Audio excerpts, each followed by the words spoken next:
Hey guys, welcome to A Little Help for Our Friends, the podcast for people with loved ones struggling with mental health.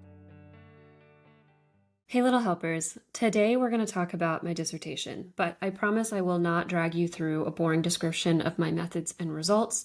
We're just going to be focusing on the topic itself, which for me was something called mentalization, and I was looking specifically in borderline personality disorder. But to not confuse you further, I'll say that mentalization is kind of like when we think about what is in another person's mind or what's in our own mind. So I'm looking at Kibby here. If I'm mentalizing, I'm kind of like trying to figure out what it is that she's thinking or feeling, or maybe what she believes about herself or the world. And I'm using clues like conversations we've had in the past, or the facial expressions she's making right now, or how I feel in her company, which is just gross and off-putting and frightening. Excuse me. No, which is lovely and light and fulfilled. And I'm making inferences about like who she is because of that. But I could also be doing the same thing with myself. Like, what am I thinking? Ooh, based on these physical sensations I'm having, what emotion could this be? What might I think about a future situation? If you told me to go jump off a rocky cliff into the azure waters below, how might I feel about that when the time comes? So it's this really, really broad term. And there are a couple terms that we use more frequently, like empathy, and that gets at a lot of mentalization. Um, but I think mostly we'll be using the term mentalizing now. Is that fair? I can add a lot more to that definition, but I don't want to bore people. Yeah, I think it's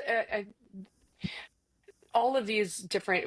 The big category is social cognition, right? And it's like, what do we think? What are our thoughts doing in social situations? And mentalization specifically, like my thought process around what you're thinking or what I'm Yeah. thinking. So yeah, Cool. Well, I'm going to kick it over to perspective you. taking is another piece, but yeah, you can Yeah, get into it. perspective taking, empathy, like all of these words we use to describe just figuring out how another person thinks and feels. That's mentalizing.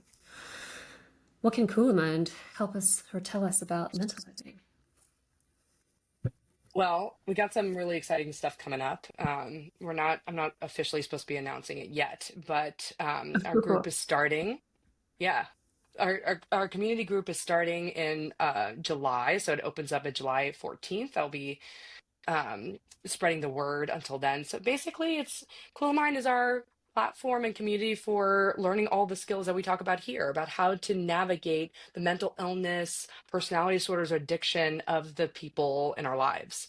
Um, Boundary setting, how to recognize when a relationship is getting abusive and how to set those boundaries, and how to take care of yourself and how to support your loved ones when they're struggling. Because I know there's so many pieces to supporting a loved one with mental illness in your life. So, um, based on what people were saying, I mean, we were doing one-on-one coaching, but we're also now launching a group so that more people can join because we're running out of spaces. So, if you're interested and want to learn more, go to the link in the show notes or go to Kulamind, KULAMIND.com. There actually is a place where you could put your name on the wait list for the group. So if you're interested, just check out the website, ask me, reach out. You could book a free call and we could talk about it. Yeah, But I I'm mean, really, really excited for this topic because you know that we love this topic so much. It has everything empathy and shame and personality disorder. And how does one get so messed up when it comes to reading someone else's emotions? It's like such a interesting topic for me. yeah, I mean, it's hyper relevant to Cool Mind because you're working with like how to help people be more interpersonally effective and like care for themselves and others. Especially when they have like dysregulated loved ones, and we really, really need mentalization to be able to do those things. Um, Yeah, it's one of those things where I mean, you feel it. When you have a loved one who cannot mentalize, who just doesn't have empathy, who doesn't take your perspective, it's maddening, right? It's like this feeling that you don't matter, or you're just like an observer watching this person in their own head. and it doesn't feel like a back and forth. So mentalization or all these skills that we talk about are just so subtle but so important. Yeah. Well, you did your dissertation on empathy. I did mine on mentalization. Actually, when I first applied to the lab and interviewed with Zach, I was talking about my interests. He's like, "Yeah, I'm not really that interested in that stuff, but Kimmy is." Like, oh, okay. Is that? I don't know if that's good or bad. So, He yeah. is interested in that stuff, or why would he be taking us? But yeah, what? Tell me. I mean, if you can summarize your dissertation question, like what you studied in a question, and how did you get interested in this? Actually, I don't even know. Okay, how would I sum it up in a sentence?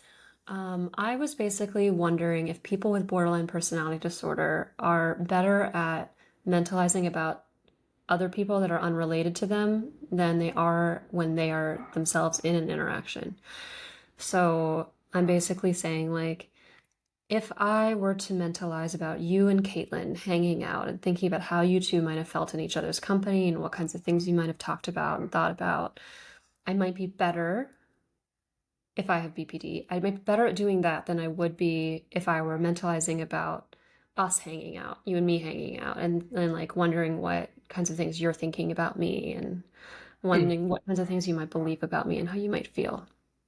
mm. And the reason for that is because I previously studied for my thesis. I studied the role of shame in borderline personality disorder, and the existing research suggests that shame is super duper important in BPD, and that it's not just the that they feel shame frequently, but that the core schemas, the kind of core beliefs they have about themselves, others, and the world are really impacted by shame. So I don't think it would come as a surprise to anybody with BPD, but a lot of core schemas around worthlessness, defectiveness, I am broken, there's something wrong with me, I am abandonable, people don't love me, I'm defective.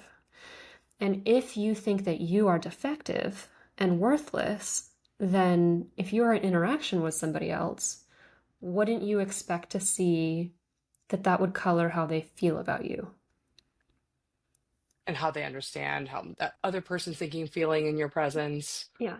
Like if I think I'm a Yeah. piece of shit, then I probably think you think I'm a piece of shit. Hmm. But that doesn't mean that I think you think Caitlin's a piece of shit because I don't think Caitlin is defective or worthless, right? So that was kind of my hypothesis. And spoiler alert, it was null, but I still think it's correct. It was just the way I measured it. How Um, did you get interested in that? Like, uh, what about either borderline personality disorder or mentalization or shame caught your attention? What do you think is so interesting about it? I think I have the conscious reasons and then the subconscious reasons. I think Ooh, the the me search conscious, reasons. Research is me search. yeah. I think the conscious reasons were I dated a, a terrible person, but he was really exciting and interesting, and I thought that he was histrionic person. I thought that he had histrionic PD. So I was like, PDs. And then I decided, no, he's a narcissist. So I was still like, PDs. But nobody studies those two disorders. So I found a BPD lab. Um, and that was a population that was much softer in a way than narcissism, more vulnerable, more lovable, more, um, I don't know, it pulled me in a way. But I like how activated, I like activated people a lot of the time.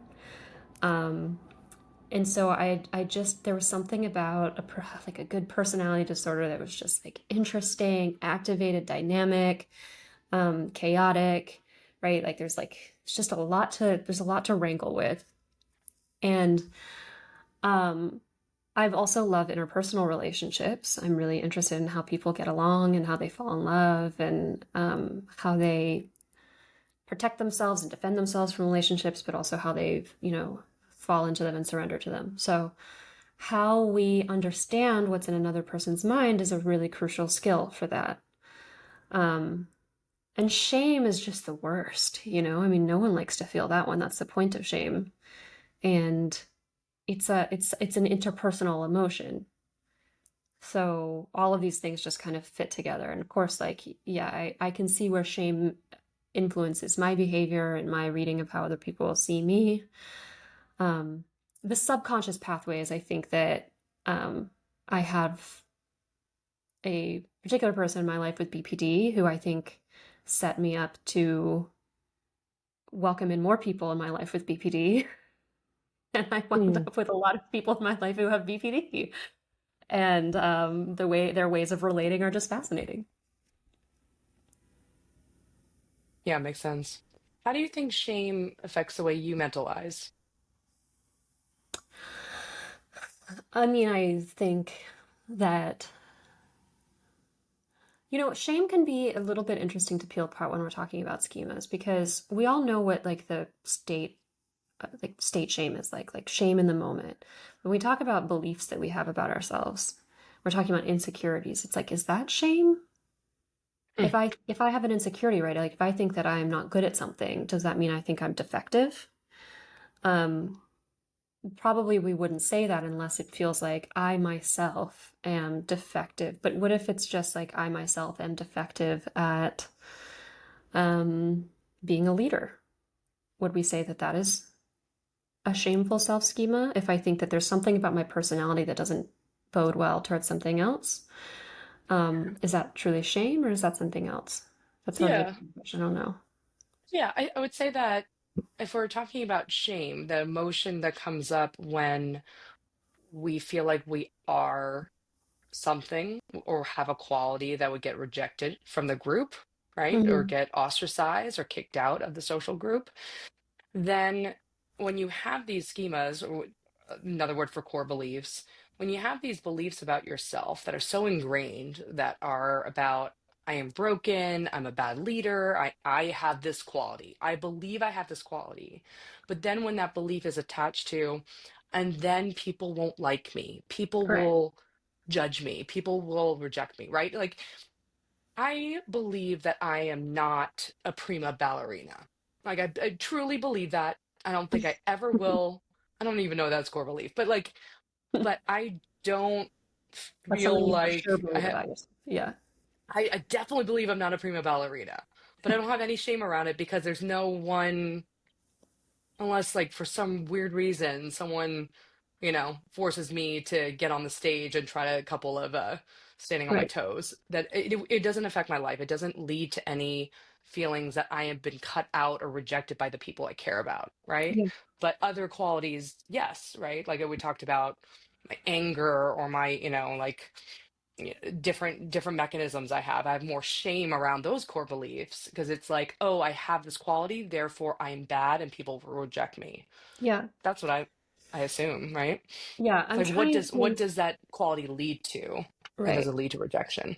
I mean, I think if you have like a pervasive shame schema, then we're talking something that's closer to self-loathing, where you just Mhm. really believe that you yourself are just not lovable. I wouldn't say that I suffer from that. I would say that I have insecurities, and when those insecurities are spotlighted, then I feel shame. So, for instance, I was talking to my supervisor today, and she was like, she gave me some really nice compliments. She said, she's like, you're better at CPT than almost any intern I've ever seen, and I think your clinical insights are excellent. I've seen some phenomenal sessions. This was the lead into her compliment sandwich. Um, the anti compliment was, you don't bring enough structure to sessions, and something's keeping you from doing that. And that's true. Like, that's definitely true. I've gotten that feedback before. And she's like, what do you think that is? And I was like, I think that when I'm in session, I find it really difficult to take command sometimes. I feel like if a person doesn't take the homework seriously, then that might mean they don't take me seriously and they don't think I'm helping them. And then I get insecure about like, you know, leading them and being like, no, you've got to do these. Right. So that would be an example of like my insecurity kind of bringing up shame in myself and changing how I believe my patients are mentalizing about me, right? Where I'm like, or that changes how I mentalize about my patients, where I kind of like, in, I mean, maybe I'm correct, but we'll say incorrectly mind read that they don't take me seriously and that I think they think I'm useless.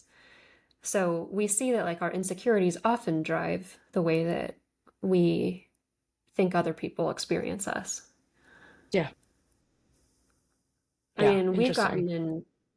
we've gotten in tussles, right? Where like you'll, like I was like late to a recording session and then you said something to me that made me upset, but part of why it made me upset was because like I feel insecure about being a responsible and competent adult.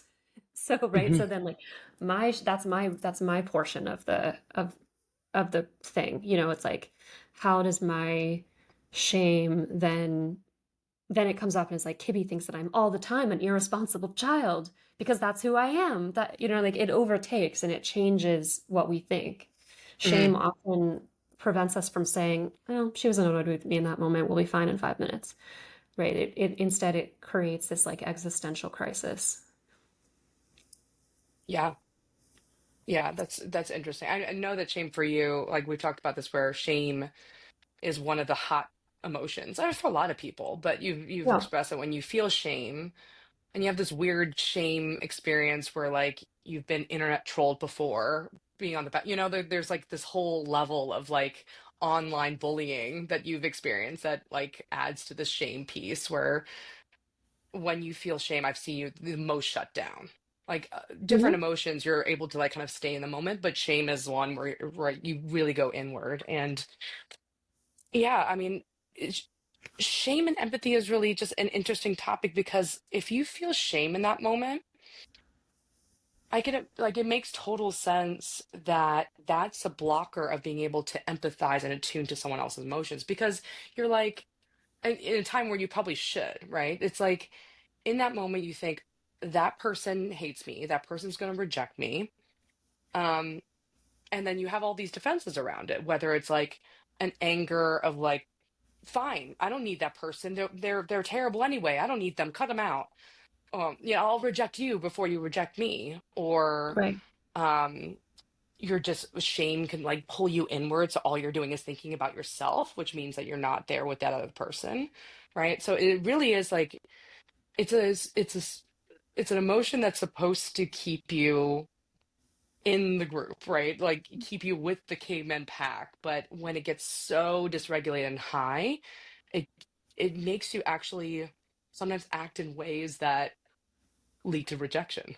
Right? We've Mhm. talked about this where it's like when people like feel so ashamed that they tend to lie, right? Or they tend to get angry and mean to the other person, which then does lead to the rejection, right? So it's just such an interesting navigating the kind of the interpersonal effects are just really interesting. Well, I mean, You're smiling. Go for it. well, it's just always like these emotions are these like evolutionary tools that were given to us, these sort of, primitive little systems, but they go so haywire so quickly. I mean, yeah, shame is supposed to keep us in a group. It's supposed to tell us, shut the fuck up and go hide and stop doing what you're doing. Like, let people forget about you for a while and then you can kind of creep out and rejoin society. Mm, But all it has to do is be turned up a little too loud and it turns into anger and aggression and all sorts of behaviors that are likely to get you rejected. And that's what people with BPD find. They're getting rejected all the time. Their shame is so high. It's not, you can't hold it. And I can talk about why that is. yeah, I want to hear that. I'm just having a thought about how much this whole thing of shame and lack of empathy might be such a driver of what's going on globally and socially, right? I mean, it's just like Mhm. if you think about there's so much of like I'm forgotten. Like my group is forgotten by the government. My group is or I'm not seen Mhm. publicly. I'm not represented. Whether you're from, like a conservative middle of the country or from a different, minority group, right? Like we're all angry that we feel so rejected and dismissed that it's just shutting off all of our empathy towards anyone else who's different than us. So I was just thinking about how like relevant this topic actually is right now. Yeah, I mean, in my opinion, this is what the dumbest thing the Democrats did was they shamed the majority class. The Yeah. majority and the most powerful ones. Like, what were you thinking? Don't kick out men.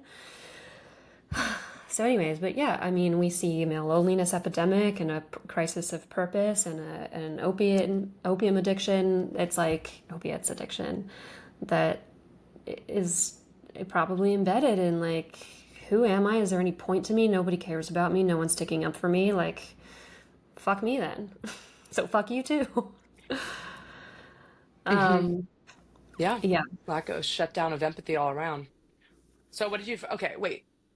First, I want to hear how you actually like studied this because you did actually like a really good job. You don't have to go deep into the hairy methods that you don't want to, but you did a really cool study. Well, thank you. So when you do research, you don't want to reinvent the wheel. So, I went and looked at mentalization measures that have already been used a lot. And I found one that had been used a lot in BPD research, and then one that had been used in psychosis research that I used as well. So basically, what I was saying is all the like existing measures were asking people to mentalize about other unrelated people. And I'm not the only person who has proposed turning this around and making it what we call self-referential. So I am now mentalizing about Kibbe and me. That's self-referential. It references the self versus other referential, meaning I'm talking about Kibbe and Caitlin. So I took an existing measure and then copied it but changed it into self-referential. So it was like Tom and Vicky. Now it's Tom and you. Ooh, like very simple switch. What were the tasks? What did they ask people to do? Um, the social faux pas task is like Helen is at her friend Sarah's house. She spills coffee on her dress and says, "Oops, I was going to wear this to your party on Saturday."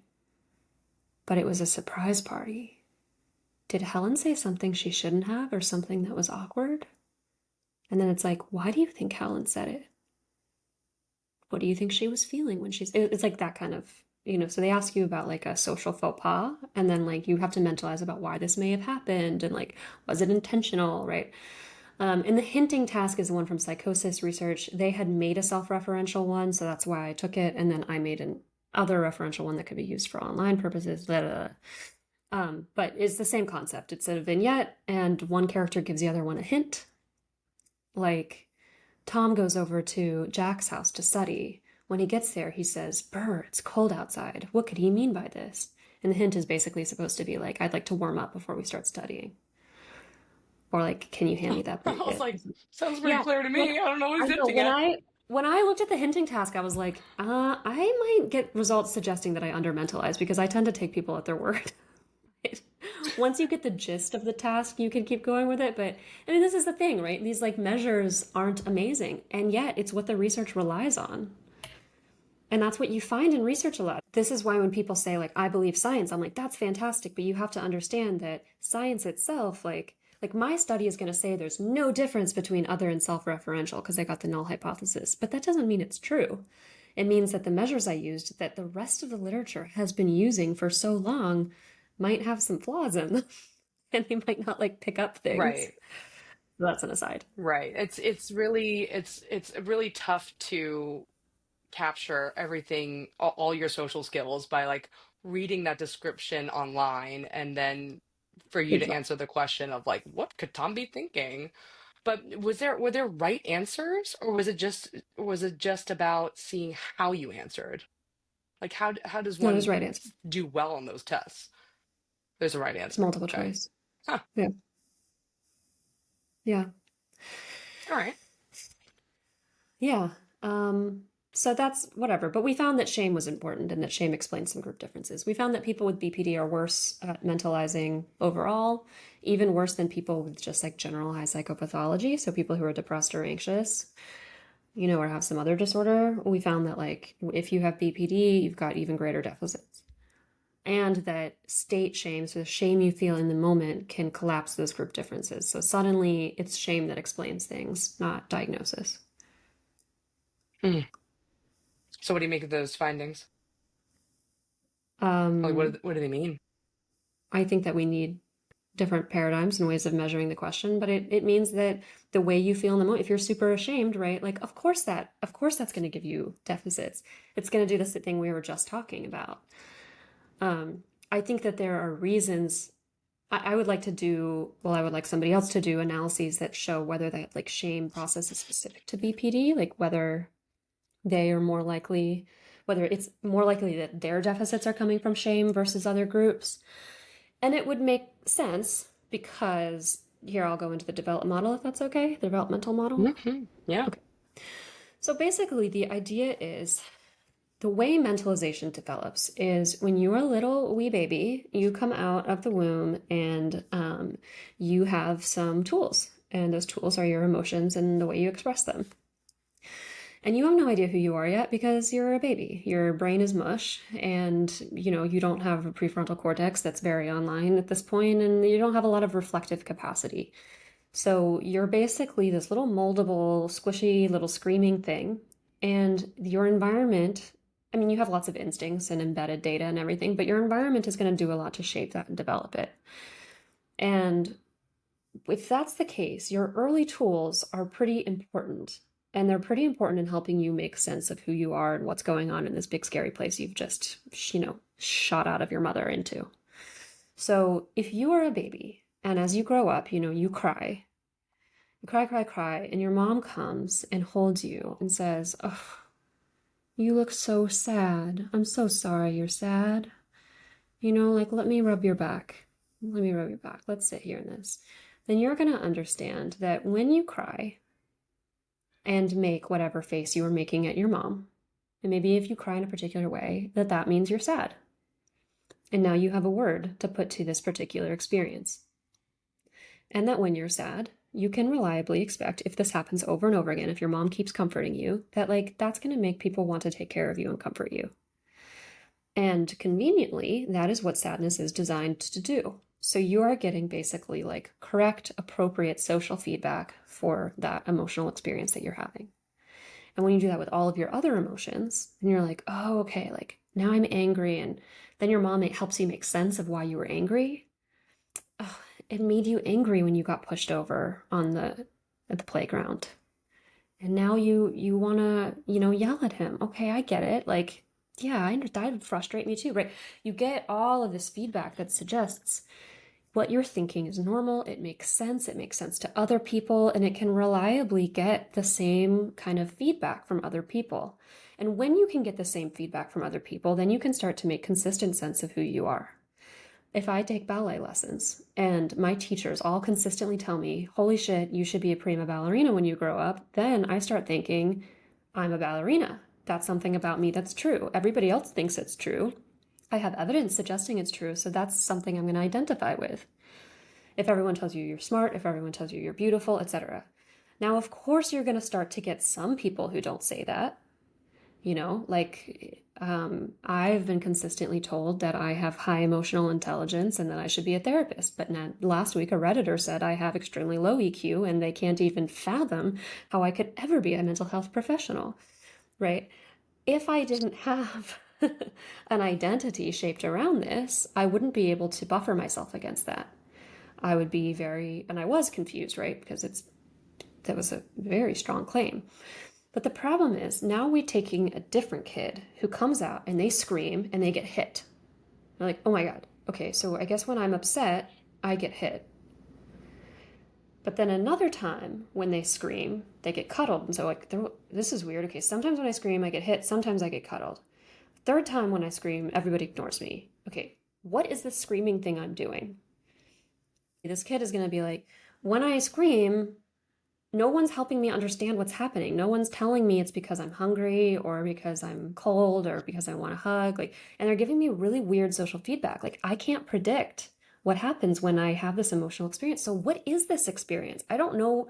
I don't know what it is I'm feeling. I don't know why it is I do these things. It's just something in me says scream, and then I scream, and then I'm hit, and sometimes I'm soothed, and sometimes I'm ignored. So I don't know whether I should keep doing this or not. And I'm not getting consistent social feedback. So okay, now this person's saying that I'm good at ballet, but this person says I'm bad at ballet, and I don't have any kind of core place from which I can know exactly who I am and why I feel the things and what I'm feeling, and so who knows if I'm good at ballet? I don't know.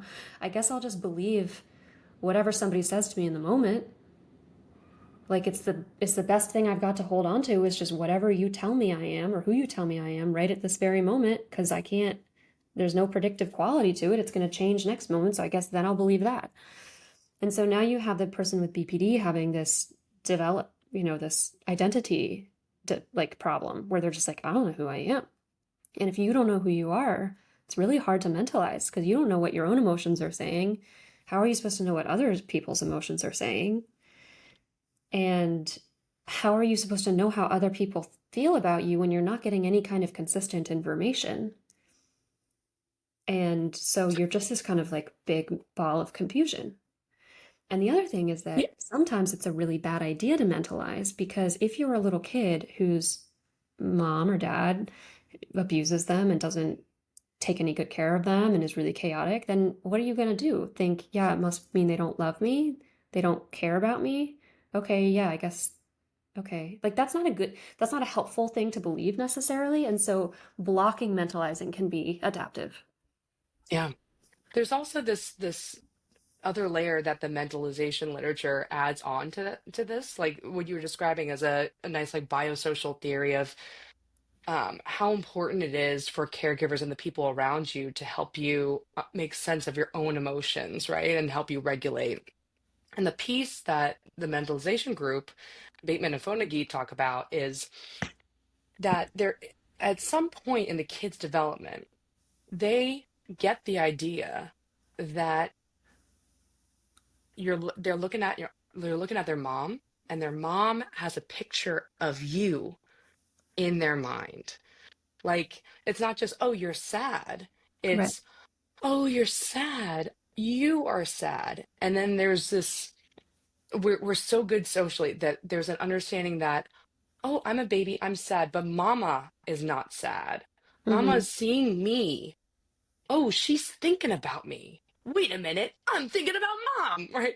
It's it's crazy to also see it happen with my toddler where there is this like this beautiful connection with the baby where you are one, like that kind of level where emotions are shared and we're in it together. And babies, until I think that like 2 or 3, they don't have an idea that you are separate from their mom Yeah. until the perspective taking theory of mind part of your brain starts to develop around I think age 3, where they go, oh wait, I have a separate brain and you have a separate brain and I'm sad, but you don't seem to be sad. Actually, I feel like the world is ending right now because I'm upset and probably hungry, but you seem calm. So I'm going to feel safe because I'm going to assume that you also have a perspective on it that I don't have, right? So that's Yeah. like such an important part of our social emotions is that we developed and really evolved uniquely to be a bunch of brains together, right? I have a mind and I have my own feelings, and you guys have a whole bunch. And my survival relies on trying to figure out what you guys are doing and thinking and feeling, but also how to communicate what I need to you guys. And then we all coordinate this whole dance together of minds and feelings, right? We're all one, but we're all kind of separate.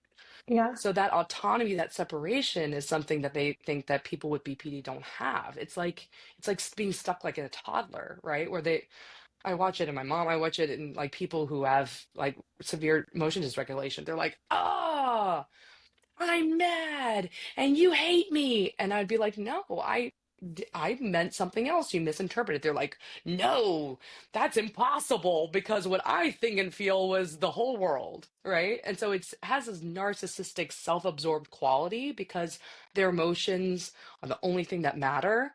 But the theory is because they just don't realize that that's not true, that Mm-hmm. other people can feel different things than you, Mm-hmm. which is so basic. But think about what the world would be like if you felt like your emotion was literally the only thing that existed. Yeah. I mean, if you get crazy feedback to your emotions, then it's difficult to make sense of what that other person is thinking or feeling, I guess. And so how can you create a mental representation of yourself in their mind? Like for something to make sense, there has to be a through line. There has to be some aspect of consistency. So if you get crazy chaotic stuff, you're not going to have a through line. If you get intensely negative stuff, you will have a through line, but it will be deeply shameful. I am hated. And I Hmm. think I think people with BPD often get one of those two outcomes. Hmm. Um, did Jackson learn how to say daddy before mama? Hmm. Mama? You know Yeah. that's do you know why that theory? It was what you just talked Is it about. because like because he recognized the babies recognize the dad as separate beings faster than moms? Mom. Yeah. I know it sucks because because like there when he was developing autonomy, he was especially like nasty or annoying to me and like really nice to Alex. Like he would be working on something and I'd come in and I would like say hello or say, and he'd be like, "No, go away, mama." And at first I was like, oh, but I learned that it's because that they're learning autonomy, so they need to feel that separateness. And Mm-hmm. they like do things to push you away, right? Like this big no phase when they're two, like no, no, no, just because you Yeah. ask them to brush their teeth or eat something, and even if they're going to, they just want to say no to be like, I'm a different person and I'm gonna make this decision. I'm gonna eat that, but not because you told me. It's really fun. It's a really fun time. Fonagy also talked, and this kind of confused me, but he talks about how people with BPD will often need to create an emotional experience in another person that they can see out in the world in order for them to make sense of what's happening inwardly. Have you heard this? Like what? No, that's cool.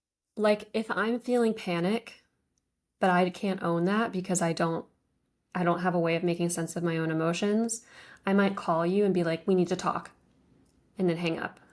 To make me panic, Yeah. to be like, oh, it's real now that someone else feels it. Yeah, Yeah. that's interesting.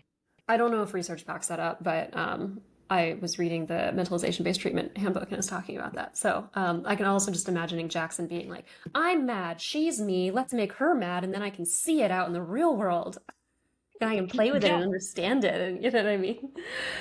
yeah. I mean, it just feels like mentalization and developing mentalization, good empathy skills is really about learning that we have edges, right? Mm-hmm. Like if you just feel like you're just like a bunch of emotion and we don't have edges, we don't have borders between me and you. Oh my God, that's talk about regulation. I mean, how do you even manage a feeling that doesn't have any boundaries, literally? Mm-hmm. So, Yeah, I mean, we'll see. I had a friend who would talk about, she's like, I can't even tell who I am unless somebody's mirroring for me, like unless I'm in front of somebody talking. And that's why she would vent at me so much and spew so much towards me because she's just like, I have to, like, somebody has to witness this or I can't experience it or something like that.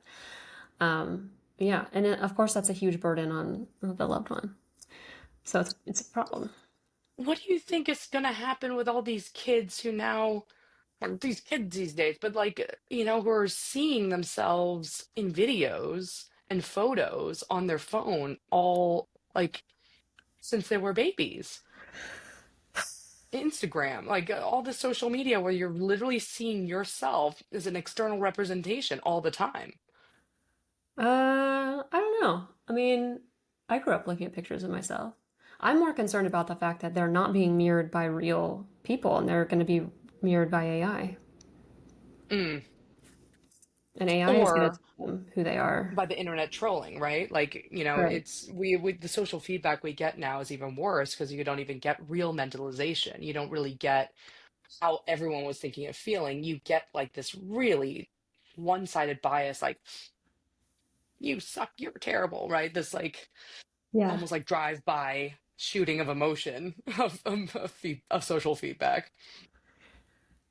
I'm trying to think of why, like, Reddit was so hard for me to let go of because I knew that at a certain point they were no longer reacting to me. They were reacting to an avatar of me that was made up of a lot of false memories that people on Reddit created and like Hmm. attached to me. And yet it was still so hard to relinquish like, no, that's me. That's it's me they don't like. It's me that they're I You don't know. strongly identify with the public version of you, like. It's fun. Now I'm like having this meta moment where I'm like, maybe this is what it's a little bit what the BPD experience is like. I don't know what the public version of me is. I Mm. don't, I didn't receive consistent feedback. So I would put out a part of myself, but I don't know what that consistent whole story that was telling. because when you're an adult and like a full-fledged person with a lot of angles and nuances and, you know, colors and shades and whatever, it's like then you just put out a two-sentence caption with a picture on Instagram and then you do it again and again and again and again. Like, who is that person? I don't know. It's hard to see that person as separate from myself. But of course, other people aren't really knowing me from that. They're only knowing little snapshots. I mean, I only had a taste of what you experienced, but I posted that post about like the POV reel about a story and a situation that I've heard from many different eh, people and people in the Cool Line community where um, it's women who are noticing that their husbands are getting more depressed and drinking more, getting more withdrawn, and tend to go on YouTube channels that are more right wing, right? Like the manosphere, Yeah. at the masculine kind of, and this was from both sides of the politics. And I said, POV, your husband is blah blah blah blah blah, right? And this is not my life. This is not what Alex like. It's not me at all. It literally was Yeah. like I made a meme, but like used me as the video and put the words over, and getting like so much internet flack, so many conservative men saying awful things like, well, if my wife looked like you, I'd drink too, and like, you liberal women are the problem. And like there was a level of like, this is so silly, and this is not even me, Right. but you can't help but take it personally. Mm-hmm. And also, I guess maybe there's a part of the shame that makes it even worse when you can't defend yourself at all. Like Mm-hmm. when it's literally like people with anonymous usernames saying all this awful things to you. Um, it doesn't make any difference to like write back to them or defend yourself in any meaningful way, because it's just kind of like, it's just like insults raining down on it. It's not a one-on-one interaction. So I wonder, I don't know. I'm I just, mean, look, I'm like just just think. like a person with BPD cries and one day they're hit with little hitting and the next day they're hit with screaming and the third day they're hit with comfort. It's like when you go out on Instagram after The Bachelor and you post something and you get 1,000 people telling you, oh my God, you're the most amazing person ever, but then you get 300 people telling you you're pretentious trash and you lied about getting a PhD and you're so stupid and you use such stupid words and you're not that hot and what else? You're back and whatever. You're just like, well, that's pretty fucking compelling. Like, I mean, 1,000 people seem to like me, but 300 people is a pretty big number, and like they really hate me. So I don't know. I don't know if this piece of me that's like morsel, right, of me that I left out in the internet, I don't know if that's a good thing or a bad thing. I don't know if it's a like thing or a dislike thing. It's both. And so how am I supposed to make sense of that? Okay, I'll try another one. Same thing happens. Fuck. I don't know, right? It's hard to conceptualize of what that is. Then when you're in person, like I've got a whole history of evidence of people loving me and affirming me and experiencing me in a particular way, and then that kind of self-esteem comes back. But online you're putting out a different persona. You're just putting little morsels of yourself out there and people are eating it. And some of them are Hmm. spitting it back out and some of them are enjoying it and you're just like, I don't know how to make sense of this. And Hmm. so, of course, like it's difficult then to discredit the negative information you get because you Hmm. don't know if it's good. So are you saying this is what happens with people with borderline personality disorder, is that they just have such a difficult time understanding who they are and having a grounded sense of themselves, that shame could be just overwhelming, kind of like what you're talking about here, where you're Yeah. like, a buffer against shame is like, oh, I've had a lot of experiences where people loved me. But if they just literally have nothing to go on, then shame might be just too much. Well, yeah, because how if you have nothing to go on, if you truly don't know whether you're a good person or a likable person or whatever, and someone says you suck, you're not going to have a lot to Hmm. push back on. You're just going to be like, "Oh God, I suck. Like I'm bad." Like if someone leaves you, right? And you're like, "I'm a leavable I'm somebody that people don't love because I don't have a whole back history of evidence telling me otherwise. I better believe this because like, why wouldn't I, right? Like, that experience of shame is way, way, way different than being able to say, well, this person doesn't like me in this moment. Yeah, and it's also interesting that people with BPD tend to hypermentalize, right? It's like this overthinking. I mean, tell me more about hypermentalization. I understood it as they tend to have too many thoughts. They tend to read into other people's thoughts and feelings more than they actually exist. Is that I what mean, like overthinking other people's essentially, but thoughts? you can have just one single thought that's hypermentalized. So What does that mean? What it does that means that mean? I make a mentalized inference for which there is not sufficient evidence. So if you frown at me and I say she hates me, that's Ah, a single thought, but it's hypermentalized. oh, I see. I see. But like all compartmentalization has that a little bit, right? Like we don't have all the evidence, but we're making a lot of guesses at what people are thinking and feeling. And if it's accurate, right? Well, right. So no Like I one don't says that hypermentalization is inaccurate. And so this is all this measurement difficulty. It's like, yeah, you're right. Like we are all I making see. inferences. Some of us are making inferences with more reasonable evidence, I suppose. Okay. Um, So people with BBD because of their shame tend to um just make more interpretations and guesses about what other people are thinking and feeling. they make more, not necessarily more in terms of quantity. They're not, I mean, They're just making guesses without evidence. yeah, but they tend to be negative and like more extreme. But I mean, Hmm. I suppose you could hypermentalize in the opposite direction. You know, we know that people with BPD split about themselves. Sometimes they think they're the coolest shit that's ever been, right? And so in that they Hmm. might hypermentalize and say, this person loves me. But we don't typically talk about that in the literature. It's more like negative hypermentalization. Mm. And yes, it could be correct. Like I could be hypermentalizing and say that you hate me, and lo and behold, you actually do hate me, but there was just no evidence for it. And I don't know if they do this because of shame. When we included shame as a covariate, the group differences disappeared. I would imagine it has a lot to do with shame, but it also, I think, fundamentally is like just a pretty good survival strategy if you grow up in abuse.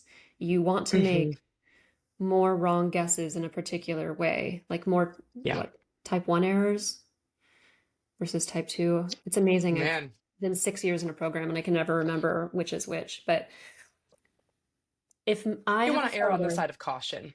you want to err on the side of caution. Yeah. If my father is an angry drunk, then I want to make more mistakes that have to do with thinking he's mad when he's not than I do thinking he's happy when he's angry. Because if I think he's happy when he's actually angry, then I might approach and be like, hi, daddy. And then he, hits me. I don't want to make that error. So I want to err on the side of caution and be like, he's mad at me all the time. And then you're going to start Yeah. doing it to other people. Yeah. It's tough to have a loved one who tends to hypermentalize or just, from extreme shame. Like, Yeah. it sometimes feels like you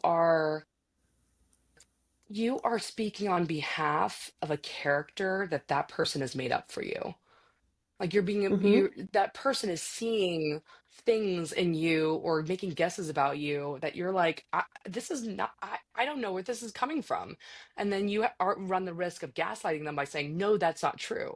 For example, like one of my big fights with my mom is that I I said some things that she interpreted as like really negative. I said, maybe it's the effect you have on people. And she interpreted that as like I was saying something super negative and I wasn't. And then she interpreted the next part of the conversation as you're not allowed to see Jackson ever again, my son. Um, Even though I had invited her over to see him that day a couple times.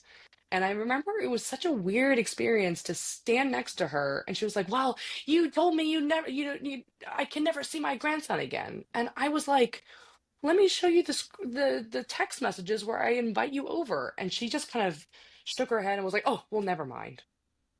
And so I feel like I was in an argument when I wasn't even in the argument, right? Like she was fighting against someone uh, that wasn't me.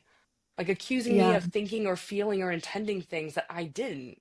And like in that scenario, like how do you defend yourself? All I could say is I didn't say those things. That was incorrect what you felt and thought.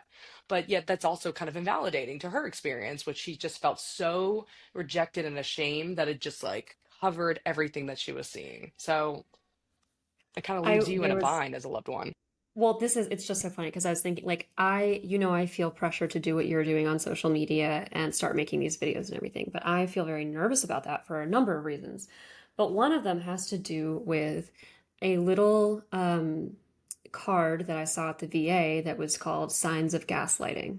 And it was quotes like, that never happened, or that's not true, or, like of these things. And I was like, yeah, okay, these are signs of gaslighting. They're also signs of somebody who's defending themselves against something that didn't fucking happen, right? Like, yeah, if somebody is saying that's what you said and that's not what you said, because that's not what you intended and whatever, like, you can't call that gaslighting, but they're going to feel gaslit. And so now we have a problem. And it's one of the reasons why gaslighting is being flung around all the time. Yeah. And the other thing Yeah. is I that mean, sorry, you talk. no, go for it. Well, I was just going to say the other thing is that hypermentalization can become a self-fulfilling prophecy. If I tell you over and over again that you don't like me and you don't care about me, you're going to get fed up and stop liking me. And now I'm Mhm. correctly mentalizing. Right. These core beliefs and schemas, we have such a drive to confirm them, right? If I feel Hmm. like no one loves me, I'm going to act in ways that kind of push other people to reject me and not love me, just because confirming these beliefs about ourselves sometimes feel a lot more organizing than just being like, whoa, everything I know about myself, it might not be real. Right, right. It's a rat's nest and it's super sad. It is. I think that this is where the DBT skills of learning that feelings aren't facts really come in nicely because gosh, like I wish so many people learned this where it's like, yeah, you might feel ashamed, you might feel like my daughter's not letting me see my grandson ever again, but that might be the shame talking, and that might be the shame. And some people feelings have really shaped the way they think, right? Like some people go, "Oh, I feel ashamed, but I know this is just the way I feel right now. I don't think everyone hates me." But some people feel the shame and go, "Oh, everyone hates me and that's true and there's no other possibility of truth," right?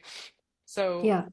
and DBT is like learning that like feelings aren't always facts. Like feelings can really shape your thoughts and the way you see things, but like that's not always true. Yeah, I I just think wish that's some people learn. well, I think that's crucial. I think another important piece here is like another covariate that I had in my study, which is it's kind of like it's another factor that kind of comes in and might explain some of the differences you find as a covariate. Um, was just a shameful schema. Like, so how much do our core beliefs explain this? And it was significant with hypermentalization, but I think what's probably happening more is that if you have this schema, you're more likely to feel state shame, and then that state shame is what's going to screw up the mentalization. Um, Mhm. and so, but being able to name, like, okay, I've got this core schema that says that I think I'm worthless. Does this help me anymore in life? Talk with your therapist. Yes, no, maybe so. Okay, not really. It's not really helping me. Then, when you're in a situation, being able to name that, okay, I can tell I'm making an assumption that this person doesn't like me. And I know about myself that I have this core belief that I'm unlovable and defective and worthless. So, might this be influencing things? And actually, that same friend that I talked about, she caught herself a couple times and she was like, hey, I just did this thing where I read what you said in a particular way, but I'm trying to ask now instead of making assumptions. Did you mean that you don't like me? I was like, no, that's not what I meant by that. I'm so glad you asked, right? Like you caught the schema. So for me, it's like when I see patients, I have to know I have an incompetent schema. when I am not insisting on them doing homework, is this maybe that schema at work? And do I need to catch it and try to do the opposite, right? Like take a chance on myself. And then understand, like embedded in that is my feelings are not facts. They're telling me information. Some of this information might be useful, some might not be useful, but I gotta slow down and rifle through it and really think about it.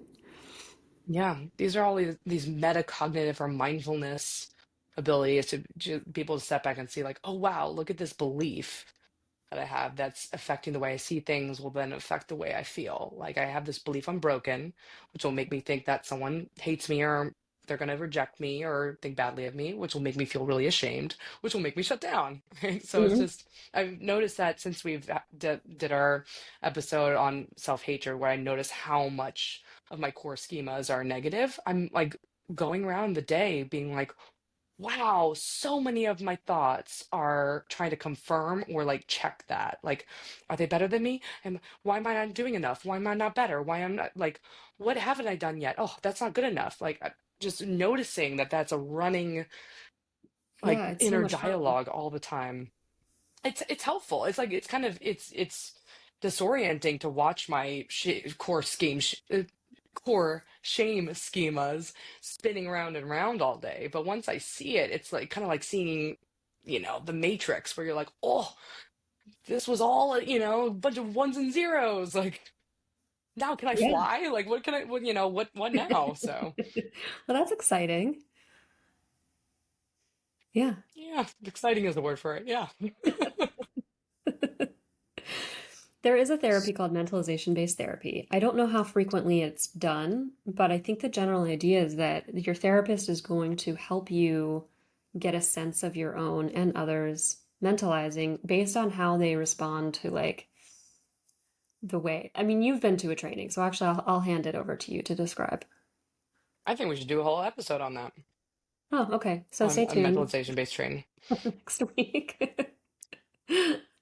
But I think the gist is like the therapist tries to give you what you missed when you were a kid: consistency of responding, organizing. Did I say responding? Consistency in responses, organizing, helping you make sense of what you feel and what other people might be feeling. But we can do a separate episode. Anything Yeah, it's else? super interesting to try to figure out how to Mhm. develop mentalization abilities in people who struggle with it. Mm-hmm. Anything else? But I think it's wine o'clock now. I think it's time for you to come over I'm going on and vacation. watch. Yeah, we should watch Love Travel. Island. There's the Okay. UK and the US version, and a shout out to any little helpers who want us to do episodes on, analyzing these because we would love to. I So know. We always think about we were gonna do the other one, the trashy one, the one where they jeopardize their relationships and then cheat on each other. it's a whole of them. Yeah, Temptation Yeah, it's like Island. Temptation Island, some It's Temptation Temptation. something something. Yeah, we were gonna do that, and then we were like, we're a serious podcast. Just kidding. That was not what happened. We procrastinated, and then the moment passed. We're so not serious that we didn't do the unserious episode and decided to talk about your dissertation instead. So, if you want to hear us talk about Love Yeah. Island, either US or UK, please send in your questions. Send us, on the show notes, you can see send us a text. You click on that and just write us a message. You know, I don't know, just say hi. Oh my Ask God, about and for Love Island. YouTubers, I'm gonna add doctor. I want to add my title, clinical. I Yeah, don't want to do this on air, but yeah, we're gonna ooh, add in Dr. Jacqueline Trumbull everywhere. So oh my you are God. Dr. Jacqueline Trumbull. And if you want to link, if you want to link your dissertation to this, so I'm gonna people put it can on read it, ProQuest. Once it's on ProQuest, I'll yeah, link it and people can read it. and then I'll link it on the show notes. So you should be Yeah, really proud. It's a really cool study. It's a really cool topic. thank you. Shame ruins everything. Don't feel shame. Don't do it. You know, It doesn't don't help. do it. When you feel shame, just shove it down. Feel other things. Just do You're gonna whatever you probably want. want. Hurt people and like it. But yeah, but Good don't tips. hurt us. Instead, give us a 5-star rating on Spotify and Apple Podcasts so that we won't feel shame. And I will give you a clue now about our mental status after you do that, it will be happy. We'll be We will happy like it. that we will like it and we'll like you if you do that. Okay. We like you guys anyway. Alrighty. We'll see you all next week. Bye. Bye. By accessing this podcast, I acknowledge that the hosts of this podcast make no warranty, guarantee, or representation as to the accuracy or sufficiency of the information featured in this podcast. The information, opinions, and recommendations presented in this podcast are for general information only, and any reliance on the information provided in this podcast is done at your own risk. This podcast and any and all content or services available on or through this podcast are provided for general, non-commercial informational purposes only and do not constitute the practice of medical or any other professional judgment, advice, diagnosis, or treatment, and should not be considered or used as a substitute for the independent professional judgment, advice, diagnosis, or treatment of a duly licensed and qualified healthcare provider. In case of a medical emergency, you should immediately call 911. The hosts do not endorse, approve, recommend, or certify any information, product, process, service, or organization presented or mentioned in this podcast, and information from this podcast should not be referenced in any way to imply such approval or endorsement.